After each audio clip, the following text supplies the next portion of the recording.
Hey everybody, it's Jason with Parallel Reality coming back with you today with an article from the Daily Signal dated December 18th, and it is entitled Fighting Communism After the Cold War. And we get to look at a bunch of idiot occultists here, someone wearing a keffiyeh, which is a terrorist symbol, the Palestinian flag here, and the Black Panther fist. Good job, guys. You're just all... I'm for all the things. So it says communism didn't win the Cold War, but it's doing surprisingly well in the 21st century, including in America, and that is super unfortunate because communism is horrific. Elsewhere, especially in East Asia, communism is the tyrannical creed of a ruling class that stays in power by jailing its opponents or rolling tanks over them. Talking about China, obviously. It says here, especially on college campuses, communism is a status marker and a way to make murder seem cool. Says fascism isn't the totalitarian ideology having a moment in America right now. It's communism, whose chief theoretical work, or Bible really, has just been published in a new translation by Princeton University Press. Oh, wonderful. This Karl Marx's Capital still confers prestige on students and professors who aspire to be revolutionaries without risking their lives. Hey, good luck with that. This campus communism offers an easy way to appear edgy yet intellectual. And if communism outside the ivory tower bears responsibility for the deaths of some 100 million people in the 20th century, and most in the developing world, as well, that just proves how truly serious its ideas are. As the Marxist-Leninists of old knew, you couldn't make an omelet without breaking the eggs, and class enemies deserved to die anyway. I don't know if anybody just heard that, but that was a loud thump. I don't know where that came from. Anyway, so that's exactly the attitude of the self-described socialists in higher education and elsewhere who celebrate the murder of United Healthcare CEO Brian Thompson. Yes, because they don't have morals, or their morals are completely effed up. Says Julia Alexeyeva, a blue-haired assistant professor of English at the University of Pennsylvania who goes by the social media handle at the Soviet, so you know you're going to get a great opinion here, says had to insist that she didn't really mean her post seeming to cheer Thompson's slaying after they stirred a maelstrom of controversy for her Ivy League employer.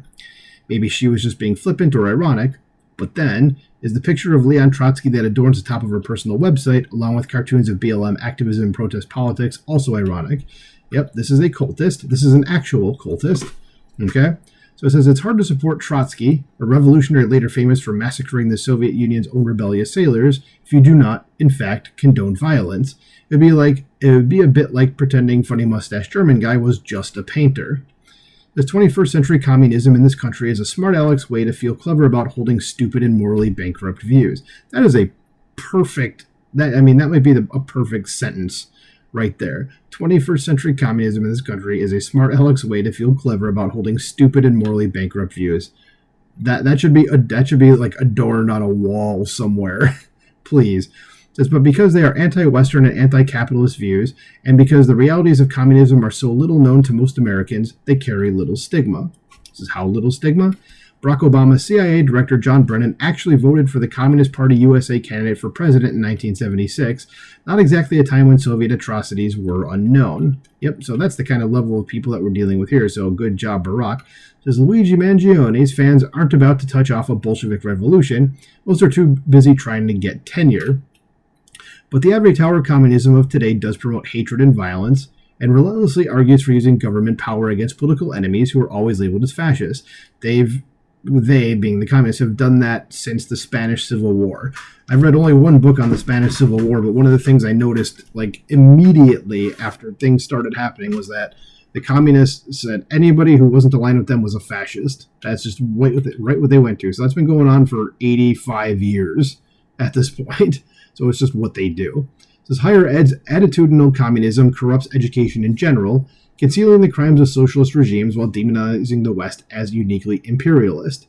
It's as if Beijing or Pyongyang were dictating what Americans ought to know about communism and how its morality compares with ours. It says Lee Edwards thought Americans and the world should see and hear the truth instead. It says he was the son of a Chicago, later relocated to D.C. newspaperman, a stalwart of the conservative movement who had been Barry Goldwater's pressman on the historic 1964 campaign. He later became the all-but official historian of conservatism's institutions and leaders from the 1950s onwards, producing biographies of Goldwater, William F. Buckley Jr., and many more.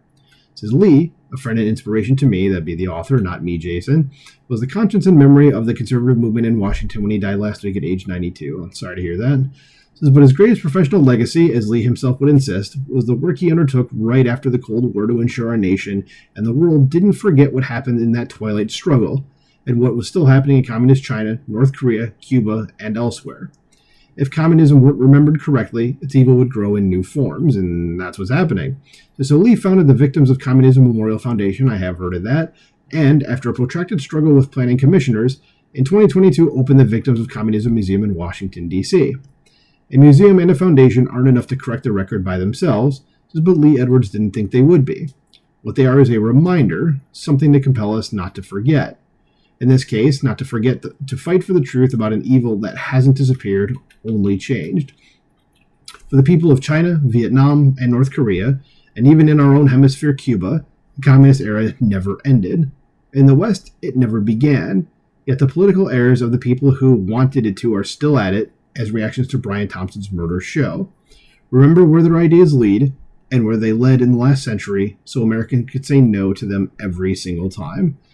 So yeah, Daniel McCarthy, that one quote, I love that one quote, but yeah, this human being here kind of epitomizes all that's wrong with the country right now. So, good article. Let me know what you think about this in the comments below. Please like, share, subscribe, and I'll talk to you soon. Bye.